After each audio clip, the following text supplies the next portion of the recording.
আসসালামু আলাইকুম। সবাই কেমন আছেন? আশা করি সবাই ভালো আছেন। আমিও ভালো আছি, আলহামদুলিল্লাহ।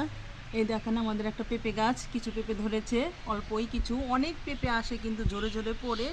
এই কয়েকটা পেঁপে আসছে, আরও দুটা এসেছিল, দুটা পাড়া হয়েছে এই কিছুক্ষণ আগে। এই যে আপনাদেরকে দেখাবো এখন। সেই পেঁপে দুটো পাড়া হয়েছে, এটা পেকে গেছে, আর এটা বাকি আছে, একটু রং হয়েছে। পেঁপে দুটো কেমন হয়েছে বলবেন। গাছের পেঁপে এখনো কাটিনি, কেটে দেখাবো আবার কেমন হয়েছে বলবেন। এই দেখেন, পেঁপে কাটা শেষ। এই যে পেঁপে, গাছের পেঁপে কাটা শেষ হয়ে গেছে। এখন খেয়ে দেখি কেমন হয়েছে, মিষ্টি নাকি। প্রথম গাছের পেঁপে, মিষ্টি নাকি দেখি ইনশাল্লাহ। হুম হুম খুব মিষ্টি, খুব মিষ্টি। আপনারা যদি খেতেন তাহলে বুঝতেন, অনেক মিষ্টি আসলেই।